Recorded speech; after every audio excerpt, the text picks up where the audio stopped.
Hi everyone, this is another Bella Buyers video where myself, Marco, Hillary. and Hillary wanted to talk about a very important subject that we actually get a lot of questions on, and that's about how do we service our properties. Since we have so many properties now at this point, how do we keep track of them? Mm-hmm. We have a bunch of different tenants.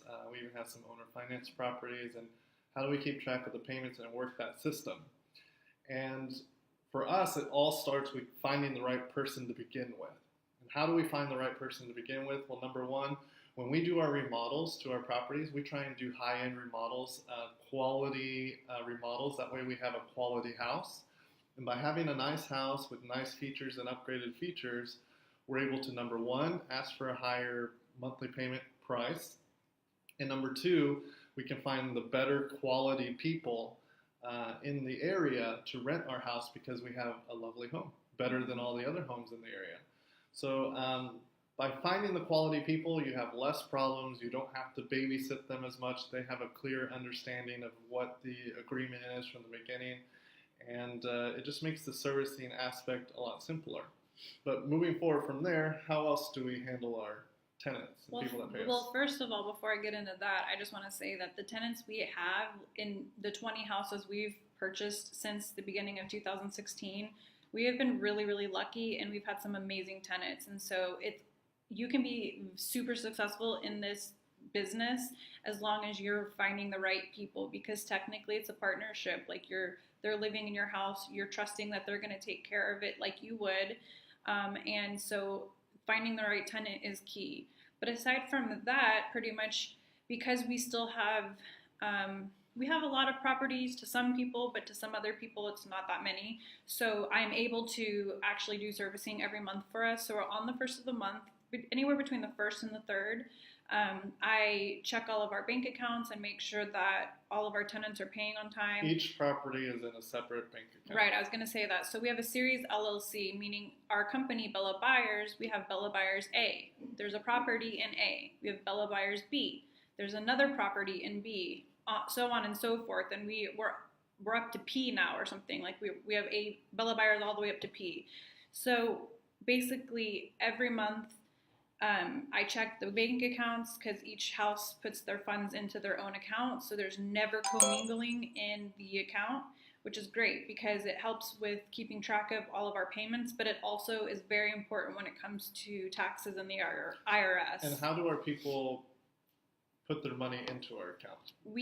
When we set up the accounts, which is a business account, and how you do that is you go into your bank and you have to provide your certificate of filing with the Secretary of State, and you also have to have your EIN number, which is the employer identification number from the government that you get from the IRS website. You need to come prepared. You have to come prepared. You can't. They won't open these, but we've done it so many times that it's like I just email my docs to my banker, and they get the profiles and everything ready to go, so that when we come in, we sign, we're done. It's awesome. They know us. It's all about building relationships. But I'm sorry, I forgot what I was talking about. How they pay us. Every time we open a new business account for the property, we obtain what's called a deposit card. So it looks like a little credit card or a debit card, but they don't have access to actually pulling funds from the account. It's really just a way for them to deposit money into the account. So they provide this deposit card to the teller every month on the first, and it's really simple. They just put their amount due into the account by going up to the teller and handing them that deposit card. And so that's been a very simple way for us to do it. And it makes it simple for us because they're depositing directly into our account. We don't have to try and meet them or collect a check or take cash and then deposit it ourselves. But also for them, it's a little bit more convenient. We bank with Wells Fargo, so they can go to any Wells Fargo branch, and they have branches across the nation. So even if our tenant's out of town, they can still make their payment. And they get an actual receipt right then and there from the teller to prove that they've paid it, and that kind of protects them a little bit better as well. So it's a win-win scenario. And all of our tenants have like different dates that they pay on. We try to stick to the first. It just makes everything more simple.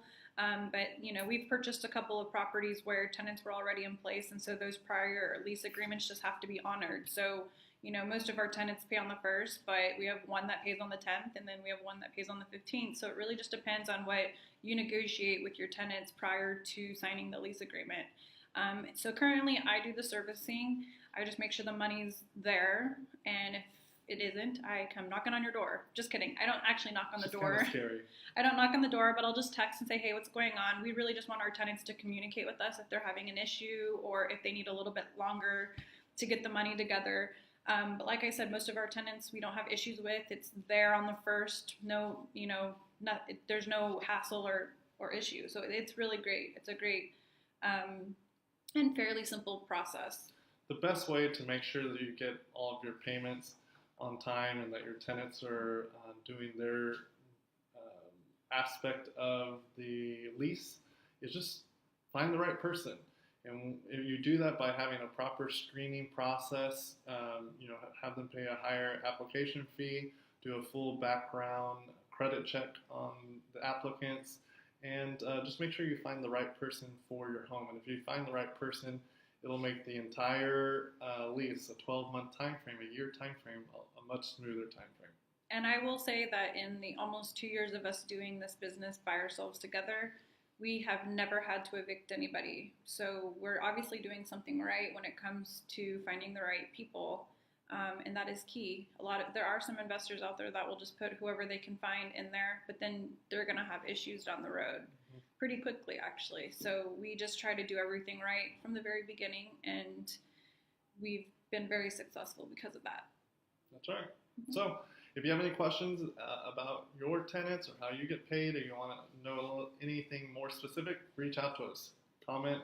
We'll get and to your question. And follow us on Facebook and all social media, Instagram, and everything. Yeah, just share us all over. Have a good one.